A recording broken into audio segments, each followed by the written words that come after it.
So people ask me, why do you take machines apart? And I'm going to give you a prime example of exactly why I choose to take some of these machines apart and leave some of them whole.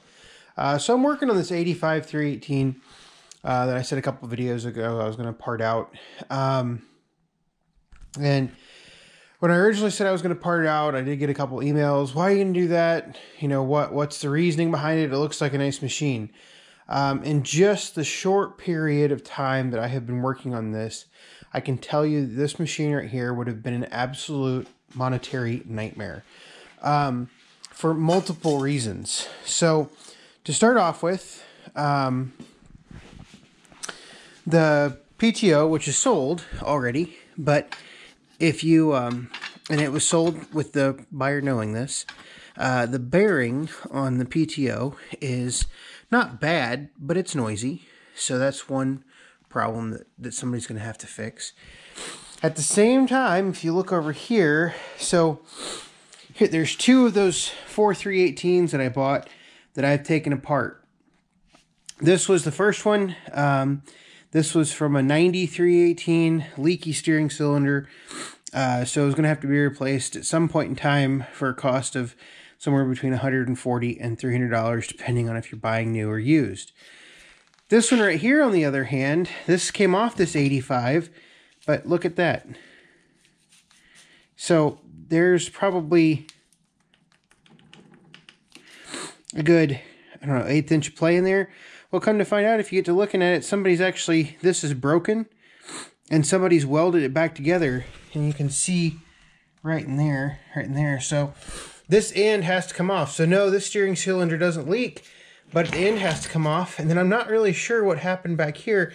It looks like somebody almost already rebuilt it once, and so they cut it apart, reseal it, and then put it back together. But I don't know how. So I'm gonna have to study that. But so, and those two things right there, you're gonna have approximately $200.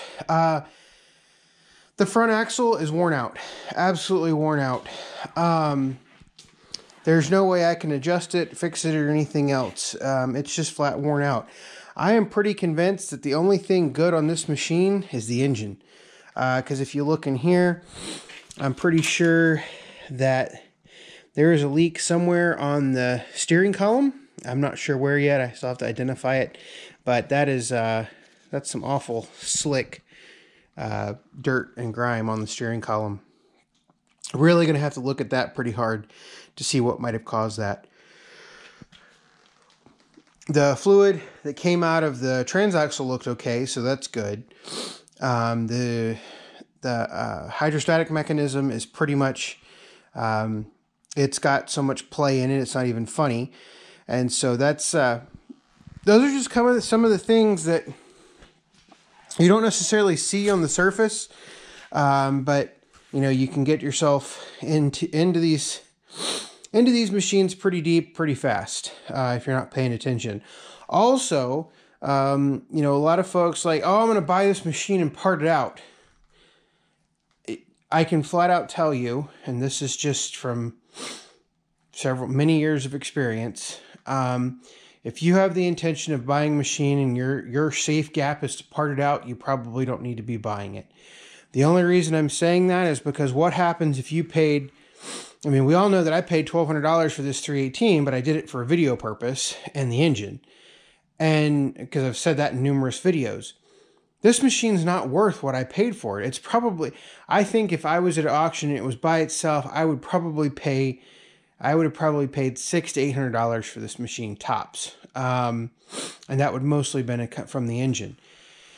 And so if you're saying, well, I can part it out, it's like, you know, what are you going to do with these parts? Do you have the knowledge to identify the parts when they're bad? Do you have the time to dedicate to parting it out? I mean, I'm going to go ahead and tell you that by the time I get done selling parts off this machine, I will have owned most of these parts for well over a year. You know, it's not just something that you just do and it mysteriously sells. I mean, you're talking about you have to sit on things, you have to sit on these parts for upwards of a year or more. And what do you do with all the rest of the stuff? Like this frame, the frame's not worth anything. You know, do you throw it away? I mean, do you scrap it? Do you keep it sitting around? So on and so forth. So just kind of a random video. I figured I would share with you some of the things that I'm finding as I take this machine apart. Engine's going to come out next. Ultimately, what we're going to do is we're going to compare this frame to the 1990 frame once I get everything apart. Little itty bitty details that we're going to go after, just seeing how they changed it, you know, holes in the frame and whatnot. Unfortunately, the 1990 frame is now covered in snow and ice, so hopefully it melts. Whew. Tell you what, you can't do this till 1 o'clock in the morning. But yeah, other than that, I'm going to keep on keeping on this machine, and we'll go from there. So, like I said, short video. Just figured I would tell you about some of the things you find when you're taking them apart. So, thanks for watching.